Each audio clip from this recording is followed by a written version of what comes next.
شہزادہ علی اکبر کی شہادت ہوئی تو مولا امام حسین کی کیفیت یہ علماء کرام جو بیان کرتے ہیں وہ یہ تھی کہ مولا فرما رہے تھے کہ میری کمر جھک گئی یا میری آنکھوں کا نور چلا گیا، مجھے نظر نہیں آ رہا، اکبر مجھے آواز دو، مجھے بتاؤ کہاں ہوں، پھر میں جاؤں، قریب جاؤں۔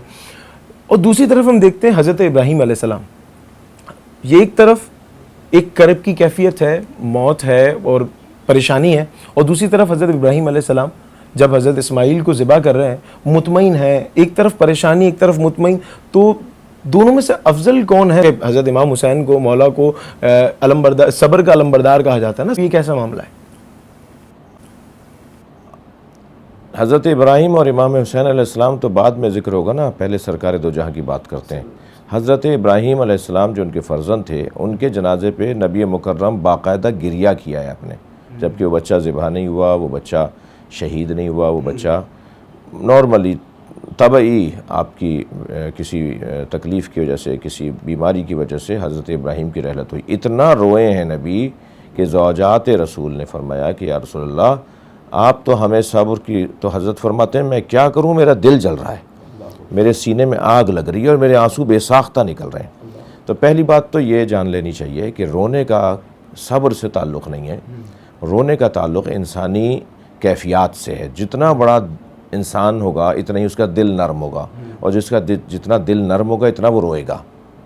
دوسری بات کہ حضرت ابراہیم علیہ السلام اور حضرت امام حسین علیہ السلام کی قربانی کا مقایسہ تو خود اللہ نے کیا ہے۔ قرآن مجید سورہ صافات کے اندر حضرت ابراہیم کی قربانی کو پروردگار عالم نے جب یاد کیا ہے تو کہا ہے ان ھذا لھو البلاء المبین،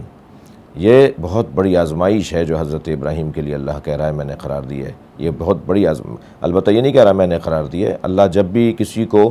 کسی کام میں مصروف کرتا ہے یا کوئی کام اور ذمہ داری دیتا ہے، کوئی اس کے اوپر کام لگاتا ہے کہ یہ کام کر کے دکھاؤ، تو پھر یہ نہیں کہتا میری طرف سے کرو، وہ جو ہے وہ مشقتوں کو اپنے اوپر نہیں لیتا کہ میں نے مشقت میں تمہیں ڈالا، بلکہ پھر اس کو مجہول صیغوں کے ساتھ بولتا ہے۔ مثلاً جب رحمت اور کرم کی بات ہوتی ہے تو پھر اپنے اوپر لیتا ہے کہ یہ میں نے کیا ہے،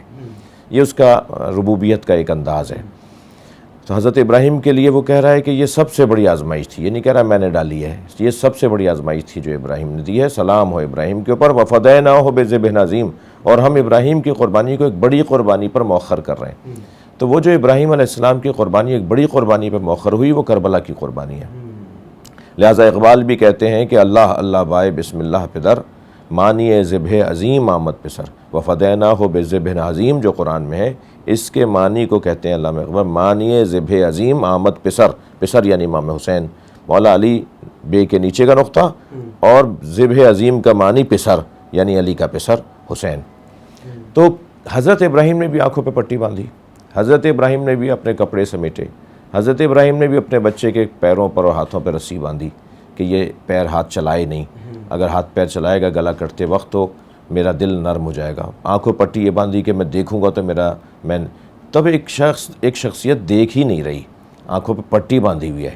اور ایک دیکھ رہا ہے۔ یہ جو دیکھنے کے اثرات ہوتے ہیں نا، یہ انسان کے اوپر پڑتے ہیں، اور یہ انسان کامل کی علامت ہے کہ اس کا دل نرم ہے۔ حضرت امام حسین تو منظر دیکھ رہے ہیں نا، اور حضرت ابراہیم تو ایک قربانی، تو لہٰذا یہ مقایسہ خود اللہ نے کیا ہے، تو اللہ ہی نے کہا ہے کہ ہم ابراہیم کی قربانی سے بڑی قربانی ابراہیم سے لیں گے، کیونکہ امام حسین حضرت ابراہیم کی اولاد ہیں، حضرت اسماعیل کی اولاد ہیں، نبی مکرم کی اولاد ہیں۔ تو یہ جو کیفیت ہے در حقیقت ایک صابر اور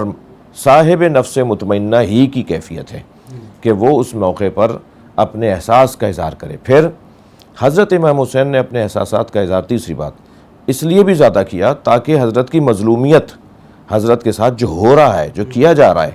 وہ تاریخ کا حصہ بنے۔